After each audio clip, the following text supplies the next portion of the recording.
Hey everyone, Bryn from Colonial Gardens. Want to talk to you about today in this episode is gardening in small spaces. So I've seen a lot of raised beds and a lot of container gardens. There's a big interest in vegetable gardening now, which is great. I love it. Now, again, so some of the things that we want to do with these raised beds, how do we make the most bang for our buck in a small space? So if you're not in a position to build a raised bed or get into building something with wood and nails and screws and don't have the equipment to do that, you could look at something like this, like these bags. Now, if you are using a raised bed container garden, you want to think about a few things. So one thing you want to think about is a good quality soil media that you're using in your container. Okay, so I've used a good quality potting mix. I'm going to use a potting mix, not a topsoil, in a container garden like this. The drainage is better, the way the soilless mix functions is better suited for containers than using a topsoil compost mix. If you've got a big raised garden in the ground, I'm going to recommend you use a topsoil compost mix. But in a small space like this, a pot or a grow bag like this, I really like a potting mix versus a topsoil mix. So think about that, get a good quality mix to start with.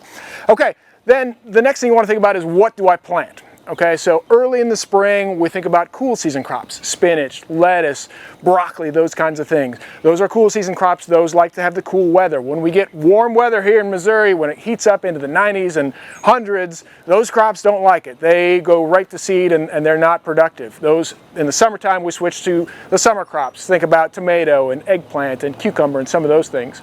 So when I'm planting my garden, I like to think about succession planting. So planting cool season crops in the spring, warm season crops in the summer, and then you can go back again in the fall and plant cool season crops in the fall. So you have 3 planting cycles. You want to maximize this space, get as much food production out of these spaces as you can, so using them at all times is very, very important. So cool season crops, we're about done with cool season crops now, so I'm going to move into a warm season crop in these bags here. So I've got a couple ideas. One of the things that I like to think about when I'm doing if you don't have a big space, if you've got a really small space like this, it's nice to do kind of a theme garden. So if you wanted to do a salsa garden, or if you really like tomatoes and basil and mozzarella cheese, which I love, plant those in your bag, and then you'll have those ready, minus the mozzarella cheese. You'll have those ready to go when you're ready. So I'm going to do just that. I've got a tomato and a basil plant. Easy planting. So I filled my bag almost all the way to the top. I want to have a nice good amount of soil in here for this tomato. He's going to need a little bit more a little bit more soil mix than some other things, so I want to have a nice full bag with him. But tomato, you plant it just like you plant it outside in your regular garden. Tomatoes we plant a little bit deep. So I'm going to take that bottom leaf off, and I'm actually going to plant this tomato all the way up to this first leaf. So I'm going to dig I've got nice loose soil mix here, so I'm going to dig way down into the bottom and stick him way down to the bottom. You do that with tomatoes. You don't do that with everything. Tomatoes like to be planted really deep. They'll actually set roots off of that stem. Most plants will not do that, so don't do that with anything but tomatoes. But tomatoes, you really want to get them nice and deep. So I planted him really deep there.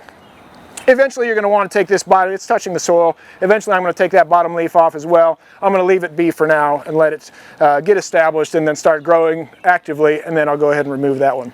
And I told you I like basil and tomatoes together, so why not plant them together? So I've got a little basil plant. I'm going to just jam him in there in the corner. One thing you also could think about with these small spaces, especially when you've got high value spaces or small spaces that you're growing in, is growing vertical. So thinking outside the box, how can I maximize this space?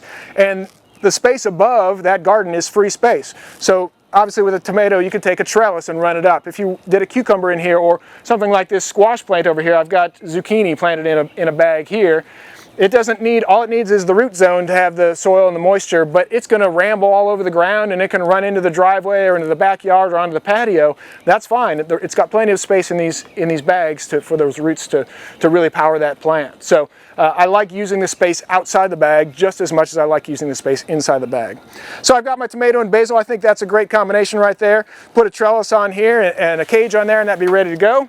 I could also do, the other thing I like besides that is I love salsa. So I've got a jalapeno. I can do the same thing. Now, remember I talked about planting that tomato deep. I don't want to do that with this pepper. So this pepper, let me squeeze him out.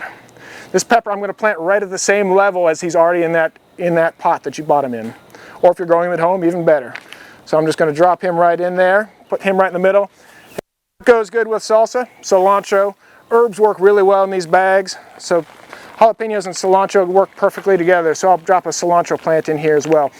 Cilantro is one that does not really like that warm heat, so what I like to do with cilantro is plant one, and then in a couple weeks I might plant another one, and then another couple weeks I might plant another one. That way I've got a succession planting of cilantro. I'm always going to have cilantro available. So after 2 weeks I've got another one here, 2 weeks I've got another one here, and by then this first original one is probably going to be ready to pull out and remove, because it will probably have gone to seed. So we can go ahead and pull them out and put a new one in there. That way I've always got cilantro with my salsa. So I love that. The other thing that works really well, I'm going to just pop this pepper out and show you one more thing, is just a regular herb garden. So if you are a cook or you like to grill and you like to have those herbs really close available to where you're working, whether it's outside the kitchen door or on the back patio by the grill, throw some herbs in a container like this. Super, super easy. Herbs work really well in these pots. You can tell by this rosemary over here, who's doing really well in a bag. They work really well. You can move them where you want. I really like that about it. But here I'm just going to throw in some thyme with my cilantro, and anything could work. Rosemary, lavender. I've also got some oregano, things that I like to use on the grill, things I like to cook with. I'm going to put them in this pot together and let them grow on together in a little herb garden. Super easy way to get fresh herbs that you're growing right outside your door, right outside on your patio there. So it works really well. Works really well. The thing you have to watch with containers is they're going to dry out a little bit quicker than your things in the soil. So really watch your watering. It may need watering every day. In the summer heat, if you've got a big tomato or if you've got a big zucchini plant, it may need twice a day watering just in a really hot, dry situation. You've got a lot of leaf foliage, you've got a lot of leaf area, you've got a lot of transpiration happening. So watch your watering. Don't let them dry out in these containers. I think you're set up to be successful. These are really great. They're easy to use. Anybody can do them. Get into gardening, get into vegetable gardening, get into herb gardening, grow your own food. It's super easy. We'd love to help you. Come out and see us at Colonial if you have any questions.